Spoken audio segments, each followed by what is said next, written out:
నమస్తే, welcome to Disha TV. ప్రస్తుతం మనతో పాటు fisheries corporation chairman Metti Sai Kumar ఉన్నారు. ఈ మధ్యకాలంలో కాంగ్రెస్ను టార్గెట్ చేస్తూ ఇటు కేటీఆర్, హరీష్ రావు అయితే మాత్రం కీలకమైన వ్యాఖ్యలు చేశారు. వారి స్పందన ఏదో తెలుసుకునే ప్రయత్నం చేద్దాం. ముందుగా ఈ గాంధీ సరోవర్ విషయంలో మాత్రం చాలామంది ఇళ్ళనైతే మాత్రం నోటీసులు పంపించి ఎల్లగొట్టే కుట్ర జరుగుతుంది. ఇదొక బుల్డోజర్ సర్కార్ అయితే నడుస్తుంది అంటూ కూడా ఆయన యొక్క యాత్ర కూడా చేపట్టారు. ఏం చెప్తారు కేటీఆర్? నేనేమంటున్నా, కేటీఆర్ గారు ఇంకా గతంలో మీరు చేసినటువంటి దుర్మార్గం ఇంకా మర్చిపోలేరు. మీరు గత 10 సంవత్సరాలు మంత్రిగా ఉన్నారు, మున్సిపల్ శాఖలో మంత్రిగా ఉన్నారు, చెరువులో నా కబ్జాలని మాట్లాడలేరు, అదేవిధంగా దేవాలయ భూములు కబ్జాని అప్పుడు మాట్లాడలేదు, ప్రభుత్వ భూములు కబ్జాని అప్పుడు మాట్లాడలేదు. ఇప్పుడు ఏదో గత 10 సంవత్సరాలు వీరు ఎవరిని ఏమి అన్నట్టు మాట్లాడుతున్నారు. ప్రభుత్వం ప్రజాపాలన ప్రభుత్వం ఇది, ఎవరిని కూడా ఇబ్బంది పెట్టదు. వీళ్ళు రాజకీయం కావాలి, ఇంకా బీఆర్ఎస్ పార్టీ తెలంగాణలో ఉంది అని చూపించుకోవాలకే ఈయన యాత్రలో ఏదో చేస్తూ ఉన్నాడు. మోకాల యాత్ర చేసిన తెలంగాణ ప్రజలు బీఆర్ఎస్ పార్టీని, కల్వకుంట్ల కుటుంబాన్ని నమ్మరు కాక నమ్మరు. గత 10 సంవత్సరాలు నానా యాస పెట్టిర్రు, గోస పెట్టిర్రు తెలంగాణ ప్రజల్ని, హైదరాబాద్ ప్రజల్ని. ఎక్కడన్నా కూడా మీరు చూడవచ్చు, సతీష్ గారు మున్సిపల్ శాఖ మంత్రిగా పనిచేసి ఎవరికైనా మీరు చెప్పిన మాట డబుల్ బెడ్రూమ్ ఇల్లు ఇచ్చిండా? ఈయనే కదా మున్సిపల్ శాఖ, ఈయన మంత్రిగా హైదరాబాదు షాడో సీఎంగా పనిచేసింది కదా, అప్పుడు మాజీ ముఖ్యమంత్రి కొడుకుగా పనిచేసింది కదా. ఏమైందండి అప్పుడు? అధికారం లేకుండానా? అది మనసు ఉండాలి మంచి చేయనికే. ఎప్పుడు చూసినా అబద్ధపు ప్రచారాలు. 10 సంవత్సరాల అధికారం నుండి అధికారం పోతే విల కొట్టుకుంటూ ఉన్నారు. రాజకీయం చేయమవుతున్నాం, కానీ నీచ రాజకీయాలు చేయకండి. రాజకీయాల్లో బీఆర్ఎస్ పార్టీ ఒక విచిత్రమైన ఇది ఒక రోగం ఏర్పడింది వాళ్ళకు. ఇట్లనే అధికారం రావాలి, అధికారం ప్రజలిస్తారు. ప్రజలు మిమ్మల్ని బొందబెట్టిన విషయాన్ని మర్చిపోకండి. ఫస్ట్ విషయాన్ని, మీరు చేసిన అకృత్యాలు, మీరు చేసిన మోసాలు, మీరు చేసిన దగా పనులు, మీరు చేసిన భూ కబ్జాలు, ప్రభుత్వ భూమిని వదలలేరు, దేవాలయ భూమిని వదలలేరు, చివరికి శంషాన్ ఘాట్ అంటే వైకుంఠ ధామాలను కూడా వదిలేరు దుర్మార్గులు వీళ్ళు. ఇప్పుడేమో మంచిగా మాట్లాడుతున్నారు. ఒక గుంటనక్క గత 10 ఏళ్ళు నానా ఇబ్బందులు పెట్టి, కేటీఆరే నానా ఇబ్బందులు పెట్టి, నానా మోసాలు చేసి ఇప్పుడు సాధు జంతువు అయింది. సాధు జంతువు యొక్క రూపం దాల్చింది. కేటీఆర్ గారు మీ నిజ స్వరూపము తెలంగాణ ప్రజలకు, జంట నగర ప్రజలకు స్పష్టంగా తెలుసు. మీరు చేస్తున్న యాక్టింగ్ చిన్న యాక్టింగ్ చేసే వాళ్ళు కళాకారులు అయిపోయారు, కథానాయకులు అయిపోయారు. విలన్ పాత్ర నుంచి హీరో పాత్రకి ప్రయత్నిస్తూ ఉన్నారు. 10 ఏళ్ళు విలన్గా ఎన్నో దుర్మార్గాలు చేసి ఇప్పుడు హీరోగానికి ప్రయత్నం చేస్తూ ఉన్నారు. ఇదేమో సినిమానా? ఇదేమో సినిమానా? రాజకీయ ప్రజా జీవితం ఇది. ప్రజల కోసం పనిచేయకుండా అధికారమే కావాలి. పొద్దున్న లేవగానే ఒకటే మాట సతీష్ గారు, పొద్దున్న ఉదయం లేసా రేవంత్ రెడ్డి గారి పేరు, టిఫిన్ టైంలో రేవంత్ రెడ్డి గారి పేరు, లంచ్ టైంలో రేవంత్ రెడ్డి గారి పేరు, సాయంత్రం రేవంత్ రెడ్డి గారి పేరు, నైట్లో రేవంత్ రెడ్డి గారి పేరు, పడుకునే ముందు కూడా రేవంత్ రెడ్డి గారి పేరు. రేవంత్ రెడ్డి చెప్పి రేవంత్ రెడ్డి రామకోడి చేసి వీళ్ళు బీఆర్ఎస్ పార్టీ నాయకులు పొద్దున్నలోగానే సీఎం రేవంత్ రెడ్డి గారి పేరు తలిచి వాళ్ళకు లేని ఆ దినమే లేదు ఆయన పేరు లేకుండా. ఎందుకు? ఒక మంచి పని చేస్తుంటే ఓర్వలేక ఎక్కడ బీఆర్ఎస్ పార్టీ కనుమరుగవుతుంది, ఎక్కడ బీఆర్ఎస్ పార్టీ నాయకులు ఆగమవుతారు అని చెప్పి పొద్దున్నలోగానే ఒక 10 ఛానల్ పెట్టుకొని, యూట్యూబ్ ఛానల్ పెట్టుకొని సీఎం గారి పైన చిల్లర పనులు, చిల్లర పోస్టింగ్లు, చిల్లర వ్యవహారాలు. అరే గత 10 ఏళ్ళు దుర్మార్గులారా మీరు తెలంగాణ ప్రజల్ని నానా గోస పెట్టిర్రు అంటున్నా మేము. నిధులు మీ ఇంటికే, నియామకాలు మీ ఇంటికే, నీళ్లు మీ ఇంటికే, మొత్తం పవర్ అంతా కల్వకుంట్ల కుటుంబాన్ని కంచెలాగా వేసుకొని ఆ కంచెని తిగ్గొట్టి డిసెంబర్ 3, 2023లో భద్రపదం తీసుకొస్తే అప్పటి నుంచి వీళ్ళకు నిద్ర లేదు కంటికి. ఒకటి మాట చెప్తున్నా, రాజకీయాల్లో నీచ రాజకీయాలు చేస్తున్న కల్వకుంట్ల కుటుంబానికి కేసీఆర్కి, కేటీఆర్కి, హరీష్ రావుకి, సంతోష్ రావుకి తెలంగాణ నుంచి రుణబంధం తెగిపోయింది, పేగుబంధం కూడా తెగిపోయింది. వీరు మాట్లాడే ప్రతి మాట తెలంగాణ ప్రజలు స్పష్టంగా చెప్తున్నారు. గత 10 ఏళ్ళు మీరు చేసిన మోసాలని ఇంకా మేము మర్చిపోలేదు. ఎవరైనా కూడా బీఆర్ఎస్ నాయకులు అడిగినా కూడా ఇదే మాట చెప్తారు. రేవంత్ రెడ్డి గారిని మెచ్చుకుంటుంది బీఆర్ఎస్ నాయకులు. బీఆర్ఎస్ నాయకులు దాదాపుగా ప్రతి వార్డు కౌన్సిలరు, ప్రతి సర్పంచ్ కూడా రేవంత్ రెడ్డి గారిని మెచ్చుకుంటూ ఉన్నారు. ఎందుకు ఇంత ఇంత అభివృద్ధి పనులు చేస్తున్నందుకు, ప్రతి ఇంటికి కరెంటు ఫ్రీ ఇస్తున్నందుకు, రేషన్ కార్డులు ఇచ్చినందుకు, అదేవిధంగా సన్న బియ్యం ఇచ్చినందుకు, ఇన్ని అభివృద్ధి పనులు చేస్తున్నందుకు, ఈ సంక్షేమ పథకాలు ప్రతి ఇంటికి వస్తున్నందుకు కేటీఆర్ ఏ విధంగా ఏడుస్తున్నాడో వాళ్ళకి చెప్తూ ఉన్నారు. రేవంత్ రెడ్డి గారి పేరు ఆకాశం అంతా పోతుంది, నువ్వు ఆకాశం పైన ఉమ్ము వేయకు, ఉమ్ముతే నీ ముఖం మీద పడుతుంది అని చెప్తున్నా కూడా ఆయన అట్లనే ఉన్నేస్తూ ఉన్నాడు. ఆయన ముఖం పడతా ఉన్నది. ఆయన పడతా పక్క ఇంక పడతా ఉంది. హరీష్ రావు పైన సంతోషమే పడతా ఉంది. ఉమ్మి వేయకండి, ఆకాశాన్ని మీ పైన ఉమ్మి వేయకండి, అదే మీ ముఖం మీద పడి కంపు అవుతుంది. కాబట్టి రాజకీయాలు చేసే ముందు కేటీఆర్ గారు ముందు ప్రజలను మీకు అడగండి, గత 10 ఏళ్ళు మేము ఏం చేసామో అది చెప్పండి. గత 10 ఏళ్ళు ఏం చేసారు మీరు? ఒక్కడనే చేసే ఇసుమంతా పనిచేసిర్రా? ఇస్తాంబుల్ చేస్తా అన్నారు, హైదరాబాద్ నగరాన్ని, వరంగల్ని సింగపూర్ చేస్తున్నారు, కరీంనగర్ని దల్లాజ్ చేస్తున్నారు. ఇంకా కాలేవెందుకు? కాబట్టి డల్లాస్ అన్న వాళ్ళని తెలంగాణ ప్రజలు కల్లాస్ చేసిర్రు. బీఆర్ఎస్ పార్టీ కేల్ కథం దుకాన్ బంద్, ఇక వాళ్ళ జీవితం కల్లాసే. డల్లాస్ అని పలికినటువంటి బీఆర్ఎస్ పార్టీని, బీఆర్ఎస్ నాయకుడిని తెలంగాణ రాష్ట్ర ప్రజలు కల్లాస్ చేసిర్రు. కాబట్టి వీళ్ళు రాజకీయం చేయడానికి కూడా వీళ్ళు రాజకీయ వ్యవస్థకి వీళ్ళు ఒక చీడ, ఈ చీడని తెలంగాణ ప్రజలు ఎప్పుడు నమ్మరు. ప్రధానంగా బీఆర్ఎస్ పార్టీ ప్రధానంగా హరీష్ రావు గారిని ఏమంటున్నారంటే, రియల్ ఎస్టేట్ వ్యాపారము డైరెక్ట్ ప్రభుత్వమే చేస్తుంది, పాలన పక్కన పెట్టి ఆఖరికి దేవులను కూడా వదిలిపెట్టట్లేదు, దేవులకు సంబంధించిన గుడులను భూములను కూడా వదిలిపెట్టేది. తాజాగా శారదా సంబంధించిన ఏదైతే భూముల విషయం ఉందో ఇదే విషయంలో బట్టబయలైంది. కనీసం ఒక పీఠాధిపతుల భూములు కూడా వదిలిపెట్టకుండా వెనుక్కు లాక్కునే ప్రయత్నం చేస్తుందని కూడా హరీష్ రావు మాట్లాడారు. ఒక్కటే చెప్తున్నారండి, హరీష్ రావుకి, కేటీఆర్కి హైదరాబాద్ చుట్టుపక్కల 40 కిలోమీటర్ల లోపల దాదాపు 5,000 ఎకరాల భూములు ఉన్నాయి. ఆయన బినామీలకు, ఆయన కుటుంబ సభ్యులకు, కల్వకుంట్ల తారక రామారావు, తన్నీరు హరీష్ రావు కుటుంబ సభ్యులకు, బినామీలకు, వాళ్ళ చెంచగాన్లకు దాదాపు 5,000 పైచిలుకు ఎకరాలు ఉన్నాయి 40 కిలోమీటర్ల లోపనే. ఇది నిజమా కాదా?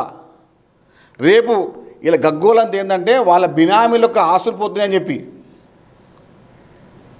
ఈ బినామీలకు ఆస్తులు పోతున్నందుకే కేటీఆర్ కానీ హరీష్ రావు కానీ రోడ్డు మీదకి వచ్చి నడుస్తూ ఉన్నారు. ఇంత దుర్మార్గం ఎందుకండి? గత 10 ఏళ్ళు ఒక్కొక్కరికి మీరు ఒక రాజకీయానికి ఆర్థిక మంత్రి మీరే, మున్సిపల్ శాఖ మంత్రి మీరే, ఇరిగేషన్ శాఖ మంత్రి మీరే, మెయిన్ శాఖల మీద పెట్టుకొని డమ్మీలందరూ బీజీలకు ఇచ్చేసి వ్యవహారం చేసి ఇప్పుడేమో రాజకీయం మాట మాట్లాడుతూ ఉన్నారు. హరీష్ రావు కానీ కేటీఆర్ కానీ వారు చేసిన దుర్మార్గాలు అన్నీ కావు. దేవాలయాల భూములను దోచిర్రు, ప్రభుత్వ భూములను దారాదత్తం చేసిర్రు, అదేవిధంగా ఆర్టీసీ భూములని ఏ విధంగా చేసిర్రో బాధ్యతగా మీకే తెలుసు కన్నముంది. ప్రతి కూడళ్లలో కరీంనగర్లో గంగుల కమలాకర్, నిజామాబాద్లో మన జీవన్ రెడ్డి, అది మన ఎవరు పండు ఆర్మూర్ జీవన్ రెడ్డి, ఖమ్మం పోతే అజయ్ కుమార్, మంచిర్యాలలో పోతే దివాకర్, ఆదిలాబాద్ పోతే నిజామాబాద్ పోతే మన ఈయన ఎవరు జీవన్ రెడ్డి, మన మహబూబ్నగర్ పోతే శ్రీనివాస్ గౌడ్. ఆర్టీసీ భూములను కూడా దొంగతనం చేసి దుర్మార్గులు రాయించుకోరు. దానికోసమే కదా ఎంత కొట్టాడైంది మొత్తం అంత వ్యవస్థ. ప్రభుత్వ భూములన్నీ వారింటి భూములుగా పంచుకున్న ఈ దుర్మార్గులు ఇప్పుడు కాకమ్మ కబుర్లు మాట్లాడుతూ ఉన్నారు. చెప్తున్నాను, పిల్లి శాపనార్థాలకు, పిల్లి ఏడుపులకు ఎవ్వరికి ఇసుమంతైనా కూడా ఏమీ కాదు. పిల్లు తన కళ్ళు మూసుకొని పాలు తాగుతుంటే వచ్చి అనుకుంటుంది. 100 ఎలుకలు తిన్న పిల్లి ఇప్పుడు శాపనార్థాలు పెడతా ఉంది. ఈ శాపనార్థాలకు చీమకు కూడా ఇబ్బంది కాదు. ఎందుకంటే చేసే మంచి చాలా మంచిగా కనబడతా ఉంది. హైడ్రా పని ఏడుపున్నారు. హైడ్రా మంచి అయింది కదా ఇప్పుడు అందరికీ. హైడ్రా గురించి మాట్లాడతలేరు. ఇప్పుడు హైడ్రాకి మంచి పేరు వస్తుంది కదా ఇప్పుడు ప్రజల్లో, ప్రతి కాలనీలలో, ప్రతి బస్తీవాసులలో ఇప్పుడు హైడ్రా పేరు ఇస్తారు. ఎందుకు? హైడ్రా పేరు ఇస్తే మంచి వస్తుంది కాంగ్రెస్ పార్టీకి, కాబట్టి హైడ్రా పేరు మాట్లాడతలేరు. కాంగ్రెస్ పార్టీకి ఏది మంచి వస్తే ఆ పదమే థియరీలు. పథకాలు ఒకటే మాట సతీష్ గారు, పథకాలు బీఆర్ఎస్ పార్టీ నాయకులు పొందుతున్నారు కదా, మేము కాదన్నామా ఎక్కడన్నా? బీజేపీ నాయకులు తీసుకుంటారు కదా పథకాలు, మేము కాదంటున్నాం ఎవరికన్నా? తెలంగాణ ప్రజల్లో సంక్షేమానికి ఎవరైతే అర్హులు ఉన్నారో ఆ బీఆర్ఎస్ పార్టీ, బీజేపీ పార్టీ, ఏ పార్టీ అయినా పర్లేదు, మేము ప్రజలకు ఇస్తున్నాము, మేము తెలంగాణ ప్రజలకు ఇస్తామని చెప్పి ముఖ్యమంత్రి రేవంత్ రెడ్డి గారు పదే పదే చెప్తున్నట్టు మాట స్పష్టంగా చెప్తున్నాం మీకు. అర్హులైన కుటుంబాలకి సంక్షేమ పథకాలను ప్రతి ఇంటికి ప్రతి గడప చేయడమే కాంగ్రెస్ పార్టీ ముఖ్యమంత్రి రేవంత్ రెడ్డి గారి లక్ష్యం. ఈ లక్ష్యాన్ని ముందుకెళ్లే విధంగా ప్రతి కాంగ్రెస్ పార్టీ కదా పనిచేస్తూ ఉన్నాడు. ఈ కాంగ్రెస్ యొక్క వ్యవస్థని ఇబ్బంది పెట్టాలని కళ్ళబొల్లి మాటలు మాట్లాడుతున్న ఈ కళ్ళకుంట్ల కుటుంబానికి తెలంగాణ ప్రజలు శాశ్వతంగా బుద్ధి చెప్పే మార్గాన్ని ఎంచుకుంటూ ఉన్నారు. గతంలో ఎన్ని మాటలు మాట్లాడినా కూడా అధికారం కోసమో అధికారులను ఇబ్బంది పెట్టిన వీళ్ళు ఇప్పుడు మాట్లాడుతూ ఉన్నారు, అహంకారంగా మాట్లాడుతూ ఉన్నారు. 2 సంవత్సరాల నుంచి ఏ ఇంటికి వెళ్దాం రావండి, ఫ్రీ బస్సు పొందే ఇల్లు ఉన్నదా? అది మన రేషన్ కార్డు లేని ఇల్లు ఉన్నదా? 200 యూనిట్ తీసుకోండి ఇల్లు ఉంది కదా, ప్రతి ఇంటికి వెళ్దాం, ప్రతి ఇంటి వ్యవస్థ ఉంది. అలా 114 మున్సిపాలిటీలో కూడా కాంగ్రెస్ పార్టీ 90 మున్సిపాలిటీ గెలిచింది. ఇదే కదండి ప్రజాప్రభుత్వం నిదర్శనము. ఇంత మంచి వ్యవస్థ కాపాడుతున్నందుకు ఏడవలేక ఏడుస్తూ ఉన్నారు. చెప్తున్నారు కదా, పిల్లి శాపనార్థాలకు ఎవరికి ఏమి కావు. ఈ దుర్మార్గులు 100 ఏళ్ళకలు తిన ఈ పిల్లి ఇప్పుడు వచ్చి శాపనాలు పెడతా ఉంది. కాబట్టి చిల్లర మాటలు మాట్లాడే ముందు, చిల్లర వ్యవహారాలు చేసే ముందు, నీచ రాజకాలు చేసే ముందు గత 10 సంవత్సరాలు మీరు చేసిన అకృత్యాలని తెలంగాణ ప్రజలు ఇంకా మర్చిపోలేరా దుర్మార్గులారా? పదే పదే గుర్తు చేసుకున్నారు మీరే. మీరు ఎంత రేవంత్ రెడ్డి గారిని ఇబ్బంది పెట్టాలని అనుకుంటున్నా కూడా చెప్తున్నా కదా, ఒకటే మాట, ఆకాశం పైన ఉమ్మి వేస్తే అది మీ ముఖం మీద వచ్చి పడతారు తప్ప ఆకాశానికి ఏమీ కాదు. ఇది మర్చిపోకండి. రాజకీయం అనేది, అధికారం అనేది కాంగ్రెస్ పార్టీ కొత్త కాదు. కానీ మీలాంటి దుర్మార్గంగా చేస్తున్న రాజకీయానికి కాంగ్రెస్ పార్టీ ఎప్పుడు భయపడదు. తాజాగా విద్యా కమిషన్ అయితే మాత్రం అక్నూరి మురళి గారి టీం ఆధ్వర్యంలో రిపోర్టు సీఎంకి ఇచ్చింది. దీన్ని పెద్ద ఎత్తున బీఆర్ఎస్ కానీ చాలామంది ఉపాధ్యాయ సంఘాలు కూడా అభ్యంతరాలు వ్యక్తం చేస్తున్నారు. చెత్త బుట్టలో పడాయాలని కూడా ఏకంగా హరీష్ రావు గారు కూడా మాట్లాడారు. చాలా విమర్శలు. ఇటు బీజేపీ కూడా బండి సంజయ్ గారు అయితే మాత్రం మూసీలో కలపాల్సిందని చెప్తున్నారు. అభ్యంతరాలపైన ఏం చెప్తారు అసలు వాళ్ళ కేజీ టు పీజీ అన్న దుర్మార్గులు ఎవరు 10 ఏళ్ళల్లో అయిందా? అరే దుర్మార్గులారా, ఓ మోసగారులారా, ఓ బట్టవాజీ బీఆర్ఎస్ నాయకులారా, గత 10 ఏళ్ళు మీరు ఏం చెప్పారు? కేజీ టు పీజీ ఉచిత విద్య అన్నారు. ఇచ్చిందా మీరు?